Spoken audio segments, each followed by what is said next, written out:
روایت سے جو بات سمجھ میں آتی ہے وہ یہ کہ صدقے کا ثواب 10 گنا ہے، مگر کسی کو قرض دینے کا ثواب 18 گنا ہے۔ صدقے کا 10، قرض کا 18۔ اب دیکھیں اسلام سمجھنے کی ضرورت ہے۔ جس میں آپ کا پیسہ چلا گیا واپس نہیں آنا، اس میں آپ کو ملے گا 1 کے برابر 10، جو واپس آنا اس میں، اور جس کو واپس آنا ہے اس میں ملے گا 18۔ وجہ؟ جب میں آپ کو ایک قصہ سناؤں گا تب سمجھ میں آئے گا کہ اس کے پیچھے راز کیا ہے۔ اچھا، آدمی چلا ہے حج کے لیے، کہ روایت کہتی ہے کہ تمام الحج لقاء الامام، حج کی تکمیل کیا ہے؟ امام کی ملاقات۔ آج امام نہیں ہے تو لوگ جاتے ہیں مدینہ منورہ رسول اللہ کی قبر مبارک پر، اور جو 4 امام ہمارے ہیں، تو یہ ایک سلسلہ پہلے سے رہا ہے۔ حج کی تکمیل امام کی ملاقات ہے، آج کے زمانے میں کہیے امام کی زیارت۔ یہ آدمی گیا حج پر، اب میں ذرا سا کنفیوزڈ ہوں کہ اس کا پیسہ کھویا کہاں؟ حج میں کھویا اور اس کی وجہ سے مدینے آیا، یا اس بنا پر کہ صاحب حج کی تکمیل یہ ہے کہ امام سے ملا جائے تو وہ مدینے آیا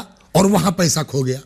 بہرحال اس کے جو ہے وہ پونجی جو زادرہ تھی وہ کھو گئی۔ کہتے ہیں کہ اب وہ مدینے میں آیا، یہ زمانہ تھا ہمارے اور آپ کے 8ویں امام رضا علیہ السلام کا، تو اس کے ذہن میں شاید یہ آیا کہ یار ان سے بہتر کوئی نہیں ہے کہ جو، اچھا یہ خود بڑا آدمی تھا، اپنے علاقے میں حیثیت والا آدمی تھا، تو وہ امام کے پاس آ گیا اور اس کا لہجہ بتا رہا ہے کہ وہ آدمی ٹھیک ٹھاک تھا کیا تھا۔ آگے کہتا صاحب دیکھیے میں فقیر نہیں ہوں، میں اپنے علاقے میں دولت مند آدمی ہوں، آیا تھا حج کے اوپر، اتفاق ہے کہ میری پونجی جو ہے، میری تھیلی وہ کھو گیا، اچھا تو پلیز آپ میرے ساتھ اتنا کر دیجئے۔ خراسان کا رہنے والا تھا، میں اپنے وطن تک چلا جاؤں اور میں آپ سے خیرات نہیں مانگ رہا ہوں، ہم وہاں پہنچ کے آپ کی طرف سے صدقہ کر دیں گے، کسی غریب کو دے دیں گے۔ ہم کو پھنس گئے ہیں اس وقت۔ حضرت سمجھ گئے کہ یہ عزت دار آدمی ہے، اس کے ساتھ کیسے؟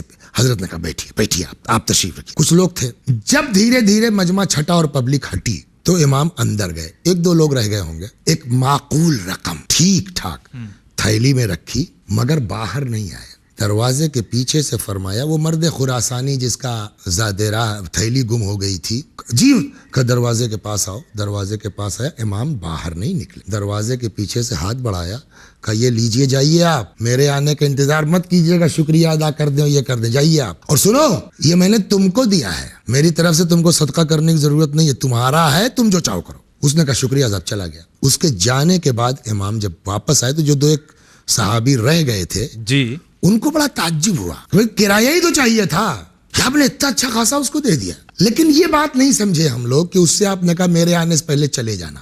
نکتہ یہاں ہے، یہ باریکیاں سوائے اہل بیت کوئی بتا نہیں سکتا۔ کب اس کی وجہ یہ ہے کہ جب آدمی کسی کے ساتھ آگے ہاتھ پھیلاتا ہے تو اس کے چہرے پر ایک طرح کی ذلت اور خفت کے آثار ہوتے ہیں۔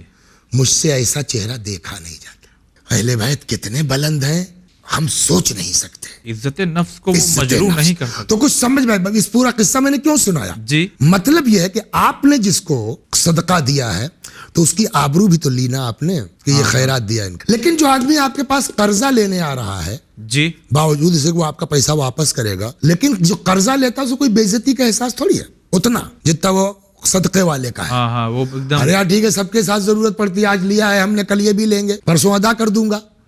تو قرضے میں جو مین چیز ہے کہ کام بھی ہو گیا اور عزت بھی رہ گئی، صدقے میں وہ بات نہیں ہے۔ تو صدقے میں 10 گنا، قرضے میں 18 گنا، کیوں کہ اس کا آپ نے کام بھی کر دیا، اس کی عزت بھی رہ گئی۔ تو یہ 8 گنا جو بڑھے گا نا وہ عزت بچانے کے لیے، اس لیے قرضہ دینے کا 18 گنا ہے، اس لیے قرض دینے کا 18 گنا۔